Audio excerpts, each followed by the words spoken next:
ہم اس ویڈیو میں یہ جانیں گے کہ آخرکار جب کوئی قرآن پاک پڑھتا ہے تو قرآن پاک پڑھتے ہوئے وہ ہلتا کیوں ہے؟ آخر ایسی کون سی وجہ ہے کہ جس وجہ سے قرآن کو پڑھنے والا جب پڑھتا ہے تو اس کا ہلنا شروع کیوں ہو جاتا ہے؟ وہ کس وجہ سے ہلتا ہے، حرکت کیوں کرتا ہے، اس کا جسم کیوں ہلتا ہے؟ یا آپ قرآن پاک کی عظمت اور قرآن پاک کی فضیلت اور قرآن پاک پڑھتے ہوئے انسان کیوں ہلتا ہے، یہ تمام باتیں آپ اس کلپ میں جانیں گے۔ مفتی سلمان صاحب نے اپنی تقریر میں بتایا کہ قرآن پاک پڑھتے ہوئے انسان کیوں ہلتا ہے، تو بنے رہیں ہمارے ساتھ اور آپ بھی جانیں کہ قرآن پاک پڑھتے ہوئے کیوں ہلا جاتا ہے۔ ہمارے ایک استاد تھے، بزرگ استاد، وہ فرماتے تھے حافظوں کو آپ دیکھیں کبھی یہ تلاوت کرتے ہیں یا پڑھتے ہیں، قرآن پڑھتے ہیں، مدرسوں میں خاص طور پر جا کر کے دیکھیں ان کے یاد کرنے کا طریقہ ہم کو کسی نے نہ بتایا اور نہ ہم نے کبھی شاگردوں کو یہ کہا کہ یوں یاد کرو یاسین والقرآن الحکیم، یہ کیا ہے جھومنا؟ نہ ہم کو کبھی کسی استاد نے سکھایا تھا کہ جھوم جھوم کے پڑھنا چاہیے، نہ ہم نے کبھی کسی سے کہا، لیکن جاؤ کسی بھی مدرسے میں یہ بتایا نہیں جاتا ہے جھوم جھوم کر کے یاد کر، وہ خود ہی جھومتے رہے۔ بے شک آپ اپنے گھر کا بچہ لا کر ہمارے مدرسے میں بٹھاؤ، 4 دن کے بعد وہ جھومنا نہ شروع کرے تو مجھ سے سبحان پوچھو۔ اللہ۔ اگر قرآن پڑھنے کے لیے اس کو بٹھایا جائے تو وہ جھومنے لگے گا، یاسین والقرآن الحکیم انک لمن المرسلین، یہ منڈی ہلتی کیوں ہے؟ یہ شیک کیوں ہو رہا ہے؟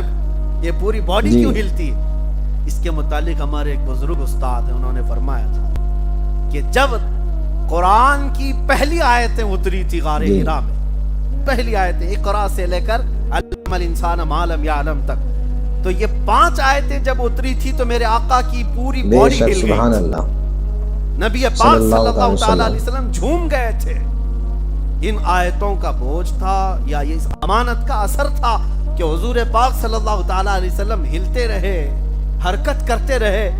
وہ ہمارے استاد فرماتے ہیں اس حرکت کا اثر آج تک ہے، جو بھی قرآن یاد کرتا ہے خود ہی حرکت کرتا ہے۔ سبحان اللہ، سبحان اللہ۔ وہ اثر آج تک موجود ہے، جو بھی قرآن پاک آج یاد کرتا ہے وہ اسے بتانے کی ضرورت نہیں، خود ہی ہلتا رہتا ہے۔ یہ قرآن پاک، دوسری بات میرے عزیزو، اس کی تاریخ مجھے آج بتانی تھی، میں نے شروعات یہ بتائی، غار حرا سے اس کی آیتیں شروع ہوئی، پہلی 5 آیتیں، پھر سیکنڈ مرتبہ میں 19 آیتیں آئی سورہ مدثر کی، علم الانسان ما لم یعلم تک پہلے بار نازل ہوئی۔ اس کے بعد دوسری بار جب جبرائیل امین علیہ السلام آئے تو یہ لے کر کے آئے یا ایھا المدثر قم فانذر وربک فکبر وثیابک فطہر، 19 آیتیں پھر نازل۔ اس کے بعد پھر قرآن میں جو آج ترتیب ہے، آپ یہ سوچ سکتے ہیں کہ پہلے وہاں کی 5 آیتیں، پھر سورہ مدثر کی 19 آیتیں، نازل ہونے کی ترتیب بہت الگ ہے،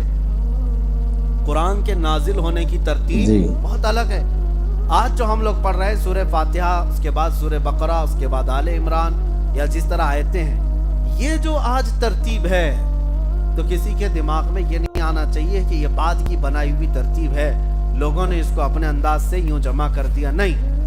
نازل ہونے کے اعتبار سے حضور اکرم صلی اللہ تعالی علیہ وسلم جب لکھواتے تھے قرآن، کاتبان وحی جو صحابہ تھے، کئی صحابہ تھے، کچھ چمڑوں پر لکھتے تھے، کچھ پتھروں پر لکھتے تھے، نبی پاک صلی اللہ علیہ وسلم خود فرماتے اس آیت کو یہاں لکھو، اس آیت کو یہاں، سبحان اللہ۔ تو حضور اکرم صلی اللہ علیہ وسلم خود بیان فرماتے، اسی اعتبار سے یہ سورتوں کی ترتیب بھی رکھی گئی اور آیتوں کی ترتیب بھی رکھی گئی، یہ ہماری بنائی ہوئی نہیں ہے۔ اس لیے کہ میں کل ہی ایک پاکھنڈی کسی پنڈت کو سن رہا تھا، وہ کہہ رہا تھا کہ قرآن میں ایک خلیفاؤں نے گھسپیٹ کیا ہے، داخل کر دیا ہے، اور اس اعتبار سے قرآن بھی کوئی اپنے اوریجنل صورت میں تھوڑی نہ ہے، اللہ اکبر۔ وہ ایسا ہے، کوبڑا ہمیشہ یہ سوچتا ہے کہ پوری دنیا کوبڑی رہے، بیچارے کے پاس تو کوئی ڈھنگ کی چیز ہے نہیں، اگر کوئی چیز پیش کرے تو کتابوں کا کوئی اتا پتہ نہیں۔ بہت ساری کتابیں، میں چیلنج کے ساتھ کہتا ہوں، دنیا میں موجود آج جتنی مقدس کتابیں لا کر کے دکھاؤ، کوئی بھی تحریف و تبدیل سے محفوظ آج تک نہیں، سب بدلی ہوئی ہیں، انہی لوگوں نے بدلا ہوا ہے، کوئی بھی محفوظ نہیں۔ اب قرآن پاک جو محفوظ ہے، ان کے پیٹ میں درد ہے، کہتے یہ ایک ہی چیز کیسے محفوظ ہے؟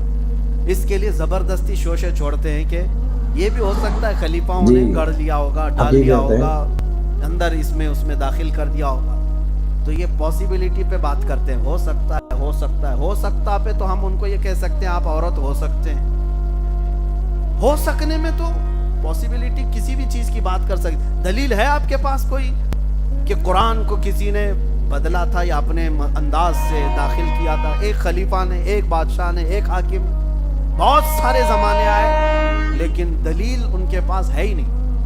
میں آپ کو ایک مثال بتاتا ہوں.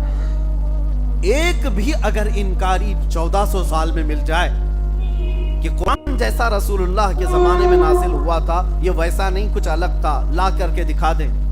ایک بھی 1,20,000 صحابہ آخری حج میں میرے آقا کے ساتھ، اس کے علاوہ اور بھی صحابہ تھے. 1,50,000 کے قریب صحابہ. آپ سوچ سکتے ہیں ایک کامن چیز ہے سمجھنے کے لیے، کیا 1,20,000 سے زیادہ لوگ ایک جھوٹ پر جمع ہو سکتے ہیں؟ کسی ایک جھوٹ پر. اگر ان میں سے کسی ایک کو بھی شک ہوتا کہ آیتیں ایسی نہیں ایسی تھی، حضرت ابوبکر کے زمانے میں ایسا ہو گیا، حضرت عمر کے زمانے میں ایسا ہو گیا، حضرت عثمان کے زمانے میں ایسا ہو گیا، ہم ایسا نہیں سنے تھے، ویسا تھا، لا کر کے دے. ایک نے بھی نہیں کہا. حتیٰ کہ سب سے بڑے تعجب کی بات میں آپ کو بتاؤں، سب سے بڑے تعجب کی بات، خلفائے راشدین کا زمانہ. ہم تو الحمدللہ اہل سنت و جماعت صدیق اکبر کو اپنے سر کا تاج سمجھتے ہیں. خلیفہ ثانی عمر فاروق رضی اللہ تعالیٰ عنہ پر بھی ہم ظاہر سی بات ہے دل و جان سے تسلیم کرتے ہیں ان کی خلافت حضرت عثمان غنی کو. لیکن اہل تشیع، شیعہ جماعت ان تینوں خلفاء کے متعلق متفق نہیں ہے. کھل کر کے میں بتا، حضرت ابوبکر صدیق، حضرت عمر، حضرت عثمان، تینوں خلفاء کے بارے میں ان کا متفقہ قول نہیں ہے. ہاں وہ کہتے ہیں خلیفہ اول، خلیفہ ثانی، خلیفہ ثالث، لیکن ان کے عدل کے بارے میں، ان کی پرہیزگاری کے بارے میں، ان کی نیکیوں کے بارے میں ان سب کا اتفاق نہیں ہے شیعہ جماعت کا. یہ بات کیوں کہہ رہا ہوں؟ جن کو یہ تین خلفاء سے اعتراض ہے، اس جماعت نے بھی قرآن وہی آج تک تسلیم کیا ہے جو قرآن ہم نے تسلیم. سبحان اللہ. قرآن شیعوں کے پاس بھی وہی ہے جو سورہ فاتحہ سے شروع ہو کر والناس پہ ختم ہوتا ہے. ان کی شیعہ جماعت میں سے ایک عالم نے بھی آج تک یہ نہیں کہا کہ صدیق اکبر نے قرآن میں ادھر ادھر کر دیا، یا عمر فاروق نے کر دیا، یا حضرت عثمان نے کر دیا. نہیں، شیعہ جماعت کے پاس بھی جو قرآن ہے وہ یہی قرآن ہے. اس پر سب کا اتفاق ہے. پوری امت کے جتنے فرقے پیدا ہوئے ان سب فرقوں کا بھی اس قرآن کے بارے میں کوئی اختلاف نہیں ہوا. یہ سب سے بڑی مثال ہے ان ظالموں کے لیے، پاکھنڈیوں کے لیے جو کہتے ہیں کہ اس میں کسی نے داخل کر دیا، گھسا دیا. بات صرف اور صرف اتنی ہے کہ اپنی چیز محفوظ نہیں تو دوسرے پر حقیقت ہے. اپنا گھر تو ٹھیک ہے نہیں، دوسرے کے گھر کو بھی بول دو کہ یہ صحیح نہیں. لیکن قرآن عظیم جس طرح میرے آقا صلی اللہ علیہ وسلم کے زمانے میں نازل ہوا تھا اسی صورت میں آج تک سبحان اللہ، آج تک قرآن پاک محفوظ ہے. اب چلیے دوسری بات میں آپ کے سامنے رکھتا ہوں. حضور صلی اللہ علیہ وسلم کے بہت سارے معجزے ہیں. چاند کے 2 ٹکڑے فرمایا حضور، مانتے ہیں کہ نہیں مانتے؟ سورج کو حضور پاک نے پلٹایا، تسلیم کرتے ہیں کہ نہیں؟ میرے آقا صلی اللہ علیہ وسلم نے انگلیوں سے پانی کے چشمے جاری کیے، مانتے ہیں حضور کے یہ معجزے. لیکن دیکھا ہے آپ نے؟ نہیں دیکھا. آپ یہ معجزے جب غیر مسلموں کے سامنے کہیں گے تو کہیں گے ہمارے بھی بڑے لوگ ایسے سب کر کے گئے. وہ پہلے کی باتیں کہیں گے، وہ نہیں مانیں. لیکن میرے عزیزو، تمہارا سینہ فخر سے چوڑا ہونا چاہیے. آج تک میرے آقا صلی اللہ علیہ وسلم کا زندہ معجزہ کوئی ہے تو قرآن پاک ہے. بے شک یہ چیلنج پہ چیلنج دینے والی کتاب ہے. اللہ نے اس میں چیلنج دیا ہے ان ظالموں کو کہ لاؤ، اگر یہ اللہ کی کتاب نہیں ہے تو ایسی ایک کتاب تم بھی بنا کے لاؤ. پوری کتاب نہیں لا سکتے تو ایک سورہ بنا کے لاؤ، سورہ نہیں تو 10 آیتیں بنا کے لاؤ.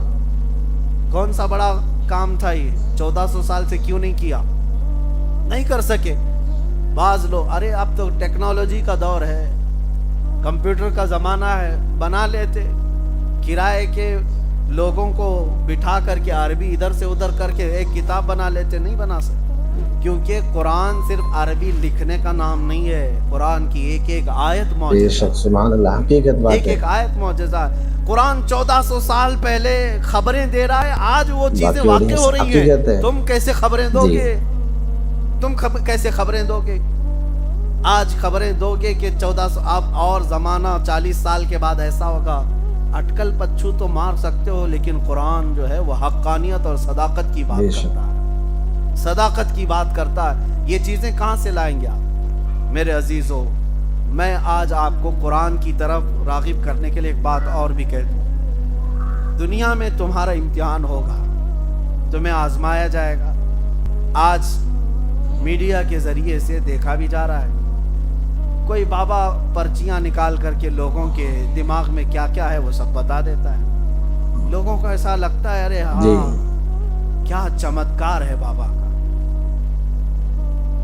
میں وہ چمتکار کے بارے میں بتاتا ہوں، اور تھوڑا انتظار کرو۔ اللہ تبارک و تعالی ہر چیز کو واضح کر کے سامنے لاتا ہے، انتظار کرو۔ لیکن ایمان والوں کے لیے امتحان یہ ہے، تم دنیا میں کسی چمتکار کو دیکھ کر کے گرویدہ مت ہو جانا، میاں یہ تو بابا ہے، بھی دجال آنا باقی ہے، یہ تو پرچی دکھا رہا ہے، دجال تو بارش برسا کے دکھائے گا۔ یہ تو ابھی نام بتا دے تمہارے چاچا کے، تمہارے بھتیجوں کے، دجال تو زمین سے پودے نکال کر دکھا دے گا، بلکہ وہیں مارے گا، وہیں زندہ بھی کر کے دکھائے گا۔ یہ تو میرے آقا نے پہلے سے فرمایا۔ تو کیا ایسی حرکتیں کر کے دکھا دینے پر تم فوراً آمنا صدقنا کہو گے؟ نہیں، میرے آقا نے فرمایا اس وقت ایک سچا مومن یہی کہے گا، اللہ ربی یحیی و یمیت، میرا رب اللہ ہے، وہی زندگی دیتا ہے، وہی موت دیتا ہے۔ ایک ایمان والے کی یہی پہچان ہے۔